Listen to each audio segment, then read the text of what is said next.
Hola a todos, espero que se encuentren bien. El día de hoy les traigo un video de lo que es el ciclo de Stirling. Entonces dice lo siguiente: se tienen 100 moles de un gas ideal diatómico que sufre el ciclo de Stirling.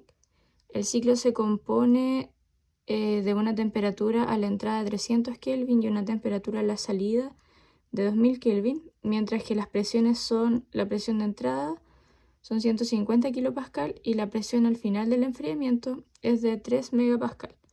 Entonces nos pide calcular en cada proceso la variación de la energía interna, el trabajo realizado y el calor absorbido por el gas. Entonces, como es un ciclo de Stirling, nosotros sabemos, por ejemplo, de la etapa 1 o la etapa 1-2, que la temperatura al inicio y al final de esta etapa van a ser iguales. Y como nos dicen que la temperatura a la entrada del ciclo es 300 Kelvin, podemos asumir que la temperatura 1 y la temperatura 2 van a ser 300 Kelvin.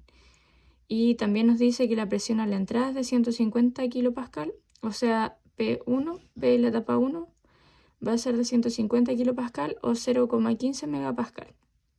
Y también sabemos de la etapa 3-4, en la que ocurre una compresión isotérmica, que por lo tanto, como es isotérmica, la temperatura 3 y la temperatura 4, o sea, al inicio y al final de esta compresión, va a ser temperatura constante, que es de 2000 Kelvin en ese caso. Y nos dice que la presión al final del enfriamiento, el enfriamiento ocurre entre los procesos 2 y 3, entonces sería, al final del enfriamiento sería la presión 3, es de 3 megapascal. Y esto igual nos va a servir para la etapa 3-4, porque la presión, al menos al inicio de esta compresión, va a ser 3 megapascal. Entonces, en esta tablita la hice como modo de resumen de los datos que tenemos. Tenemos entonces de la etapa 1 o etapa 1-2, que la temperatura al inicio y al final del proceso va a ser 300 Kelvin. La presión, conocemos solo la presión al inicio de esto. Después tenemos de la etapa 2-3, sabemos que el volumen es constante porque es un enfriamiento isocórico. Entonces las temperaturas varían de 300 Kelvin a 2000 Kelvin. Conocemos solamente la presión al final de este enfriamiento. Y después tenemos la etapa 3-4, que es una compresión isotérmica, entonces la temperatura es constante en ese proceso. Tenemos nuevamente la presión 3, o sea, la presión al inicio de esta compresión. Y de la etapa 4-1, la temperatura varía, baja de 2000 a 300 Kelvin. Y sabemos ahí nuevamente que esa etapa ocurre a volumen constante, entonces ese calentamiento es de tipo isocórico. Entonces, para obtener los volúmenes podemos calcular aquí de esto el volumen 1 y el volumen 3, y aquí conocemos la temperatura 1 y la presión 1, y la temperatura 3 y la presión 3. Entonces eso se hace con la ecuación del gas ideal, en donde PV es igual a nRT y nos dan el número de moles inclusive. Entonces se reemplaza nRT1 partido en presión 1 nos va a dar el volumen 1. Entonces sabemos que son 100 mol por 8,314 por 10 elevado a la menos 5. Ocupé ese valor de R porque nos da el resultado en bar metro cúbico partido en mol por Kelvin. Por la temperatura 1, que es 300 Kelvin, la presión 1, que es 0,15 megapascal, y este lo transformé a bar para que me coincida con la unidad de medida de R. Entonces ahí se multiplicó por 10 este valor y nos da finalmente que el volumen 1 es de 1,6628 metros cúbicos. Y para el caso del volumen 3 fue el mismo proceso, solo que la temperatura 3 para este caso es de 2000 Kelvin, la presión 3 de 3000 megapascal, igual se hizo la transformación a bar, y finalmente nos da que el volumen 3 corresponde a 0,5543 metros cúbicos. Y teniendo eso, podemos determinar de la etapa 2 y 3 y de la etapa 4-1 que los volúmenes son constantes porque son procesos isocóricos. Por lo tanto, el volumen 2 va a ser igual al volumen 3 y el volumen 1 va a ser igual al volumen 4, que son los que obtuvimos anteriormente. Entonces ahora conocemos todos los volúmenes, todas las temperaturas y tenemos la presión 1 y la presión 2. Entonces para calcular todas las presiones nos faltaría la 2 y la 4 y podemos hacer nuevamente reemplazando la ecuación del gas ideal y tenemos el despeje para obtener la presión 2 en donde NR por la temperatura 2 partido en el volumen 2 nos va a dar la presión en la etapa en el punto 2. Entonces nuevamente tenemos los 100 moles, el valor de R es el mismo, 8,314 por 10 a la menos 5, con esas unidades de medida. La temperatura 2 sabemos que es 300 Kelvin y el volumen 2 es 0,5543 metros cúbicos. Entonces reemplazando nos da que la presión 2 es 4,4997 bar, que si lo transformamos a megapascal nos da 0,4499 megapascal. Y para la presión 4 se reemplazó de la misma forma, obviamente usando la temperatura en el punto 4 y el volumen en el punto 4. Y reemplazando los valores nos da que la presión en el punto 4 es de 10 bar o de 1 megapascal. Entonces ya teniendo todos estos datos podemos calcular lo que nos piden, que son la energía interna en el proceso, el calor absorbido y el trabajo realizado. Entonces tenemos que de la ecuación de la energía interna es el número de moles por el coeficiente volumétrico por la diferencia de temperaturas. Todo esto es para la etapa 1-2. Entonces sabemos de la etapa 1-2 que es una expansión isotérmica, por lo tanto como la temperatura 2 y la temperatura 1 son iguales, esto nos va a dar 0.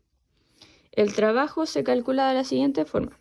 La integral de la presión por el diferencial de volumen entre el volumen 1 y el volumen 2 por la variación de volumen entre esos volúmenes nos da esto.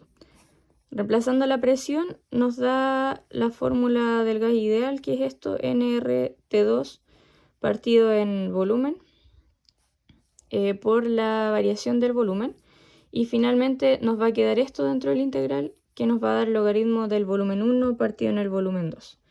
Entonces ya de esto podemos reemplazar que conocemos el valor de los moles, que son 100, el R, que es 8,314, aquí ocupé otro R porque nos da en Joule, que es la medida para el trabajo. La temperatura 2 sabemos que es 300 Kelvin y la variación de volúmenes, el volumen 1 es 1,6628 y el volumen 2 es 0,5543. Y el resultado que nos da del trabajo en la etapa 1-2 es 274.000 joules. Y sabemos que el calor absorbido es la diferencia entre la energía interna y el trabajo.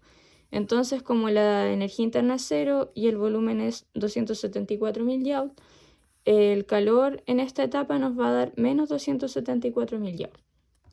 Para la etapa 2-3 se realizó lo mismo, pero en este caso el proceso es isocórico, por lo tanto lo que nos va a dar 0 es el trabajo, porque el volumen 2 y el volumen 3 van a ser los mismos, entonces la diferencia nos daría 0. El calor absorbido en la etapa 2-3 va a ser el número de moles por el coeficiente volumétrico por la diferencia de presiones. Este coeficiente volumétrico, como dice en el enunciado del ejercicio, que es un gas diatómico ideal, podemos reemplazarlo como 5 medios por R, que fue lo que se hizo aquí, el R 8,314. Entonces reemplazando tenemos los 100 moles por 5 medios por 8,314 por la temperatura 3 menos la temperatura 2, que esto nos va a dar 1700 Kelvin. Y finalmente nos da que el calor en esta etapa es 3.533.450 joules.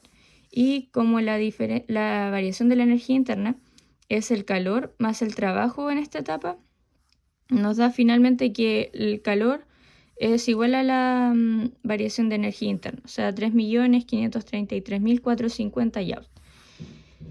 Para la etapa 3-4, como el proceso es isotérmico nuevamente, la variación de la energía interna va a ser 0. El trabajo se va a calcular reemplazando en esta fórmula el número de moles por R por la temperatura 4 por el logaritmo del volumen 3 partido en el volumen 4.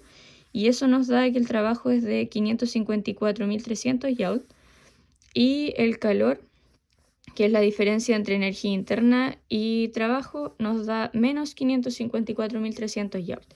Y finalmente para la etapa 4.1, nuevamente es un proceso isocórico, por lo tanto el trabajo va a ser cero, porque la variación de volúmenes, no hay variación de volumen en realidad.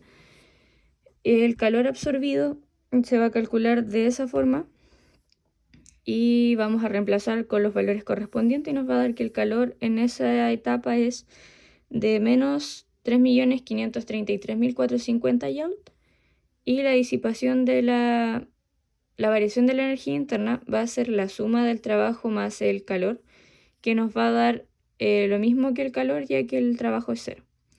Y ahí tendríamos un ciclo de Stirling. Ahora, si este ejercicio, por ejemplo, se pidiera para el caso de Ericsson, sería exactamente lo mismo en cuanto a los reemplazos, excepto que en vez de tener en la etapa 2-3 un enfriamiento isocórico, tendríamos un enfriamiento isobárico. Entonces las presiones serían iguales, la presión 2 y la presión 3 serían iguales. Y en la etapa 4.1 sería lo mismo, en vez de tener un calentamiento isocórico tendríamos un calentamiento isobárico, entonces la presión 1 sería igual a la presión 4, como se puede ver ahí en esas gráficas. Y eso sería todo, chicos, ojalá se haya entendido el video.